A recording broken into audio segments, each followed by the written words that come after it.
What's going on, YouTube? Claykeysalt back again with another Disgaea RPG video. Today we got the news that we're getting that new Platinum Summon banner, including 2 new 4-stars in Usalia and Fenrich. Hopefully I'm saying those names right. Give me some break. I'm just getting into this.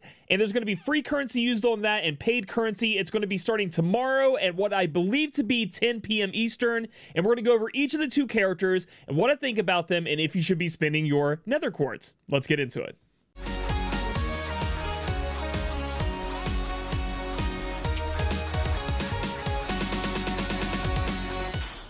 So the first unit we're going to look at here is Fenrich, going to be a 4-star unit, so you're going to have to get that nice 3% to be able to pop him out of that little urn there.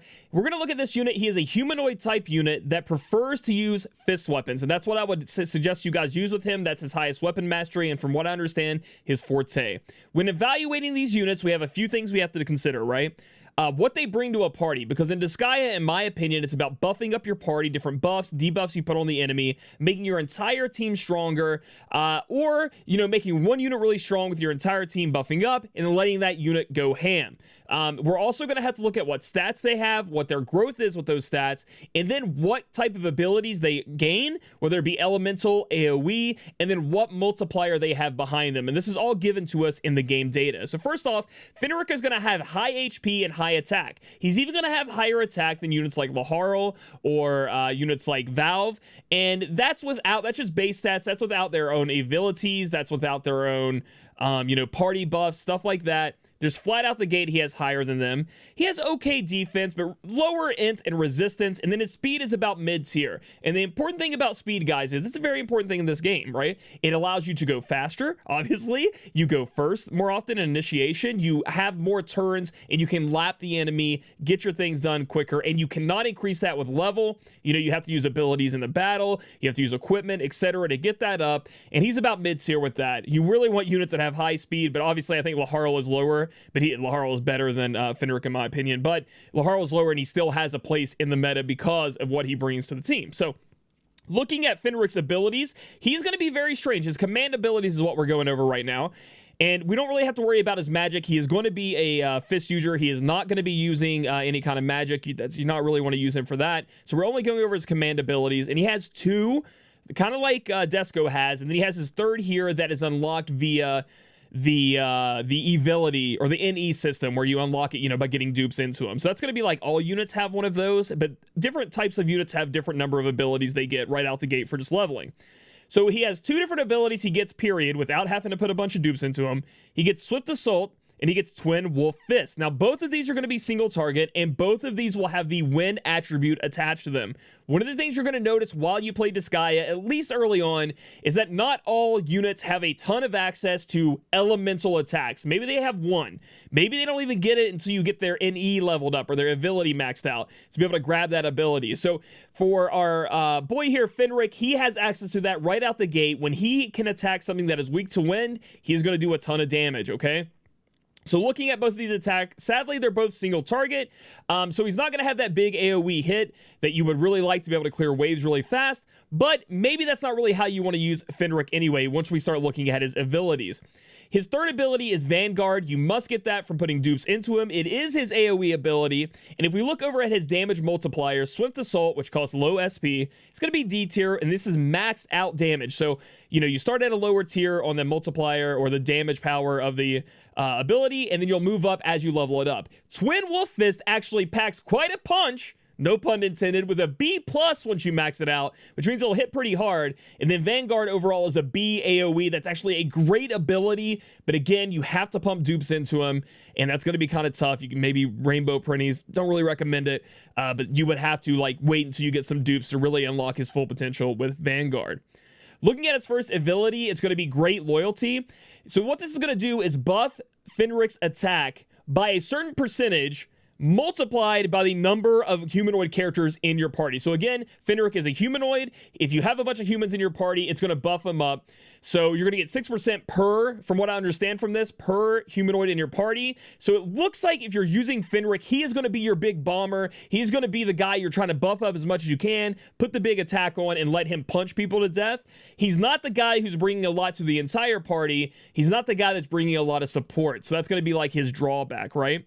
His second ability that you can unlock is Tyrant Fangs.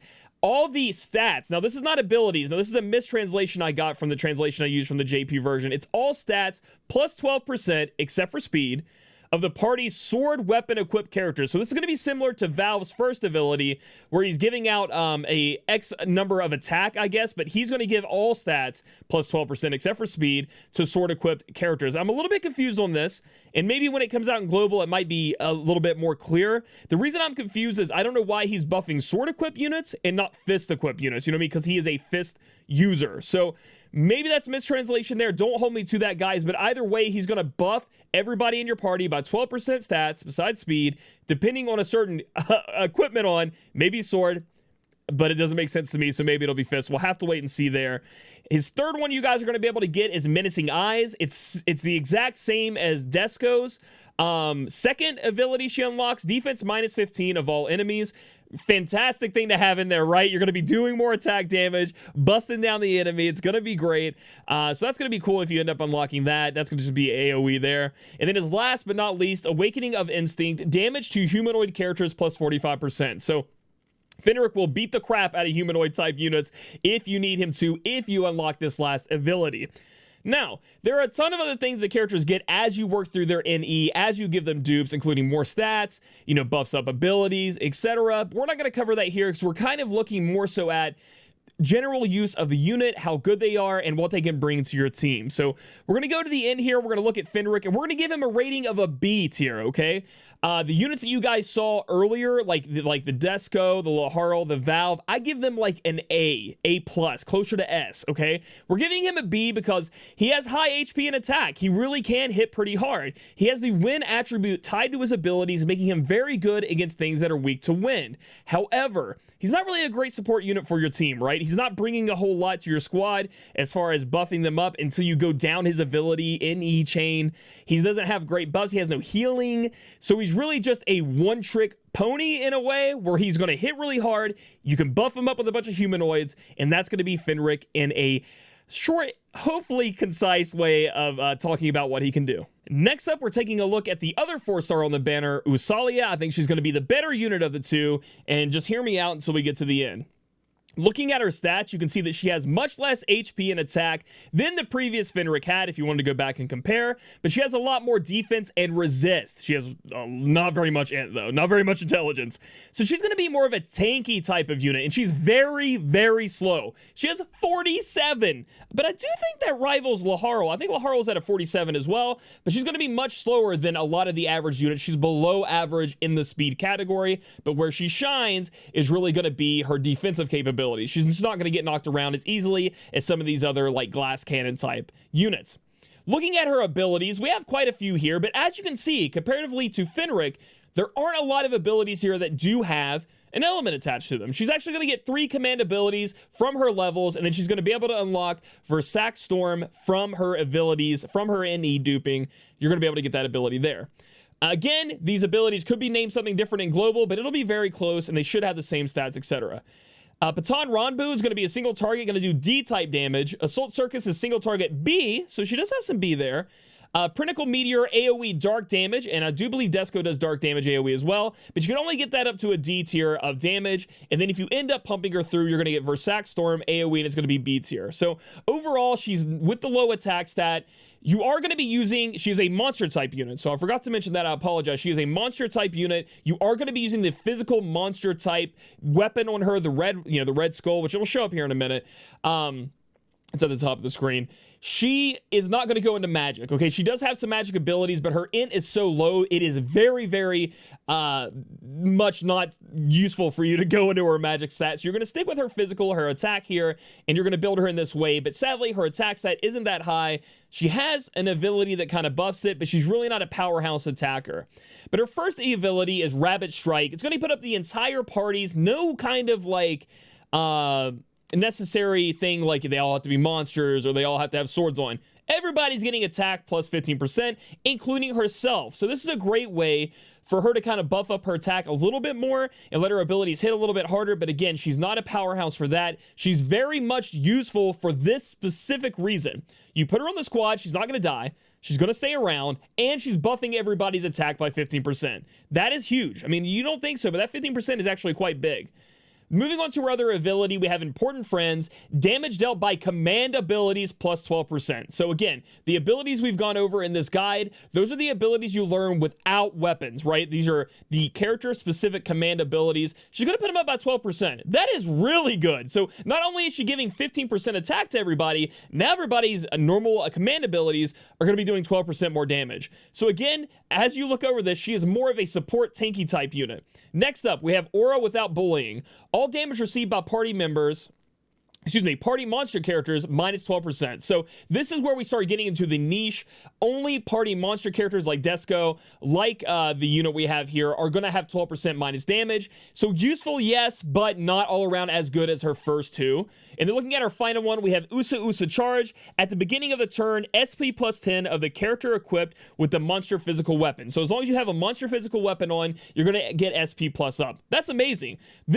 She is definitely a ramper for monster type units at the end of her abilities. Going to give them the chance to be able to take less damage, do more damage with their attack up and her command ability up, and then also get SP so they can cast those higher end abilities as well. So very, very great abilities from Usalia here. And at the end here, I am going to give her a rating of B, but it's going to be a little bit higher of a B, probably a B plus, closer to an A than what it would be for Fenrich. She's a tanky unit. She buffs the team very, very well. Sadly, she is slow, and she lacks the attack stat to actually be an attacker that is going to benefit you hugely. So that's going to be her drawback. But her pluses are very, very great, in my opinion. And I think that she will be useful in a lot of teams that are people who are investing all they can into monster type units. If they want to build her up, she will be able to be that battery for the rest of the team. So in summary, with this banner coming out tomorrow, should you guys be spending your nether quartz on it? I'm going to say a no, and that's just my opinion. You guys can do whatever you'd like. The reason I say no is the units just aren't that great. There are going to be a lot of great releases, and if we're following the JP schedule,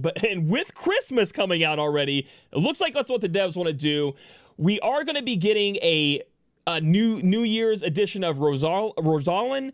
She's going to be absolutely fantastic. I'm going to have to go over that unit. That unit is insane for attack power, for speed, for buffing your party, for healing your party, and again, doing attacks. Overall, it's one of the better units in the game that's going to be coming out early on.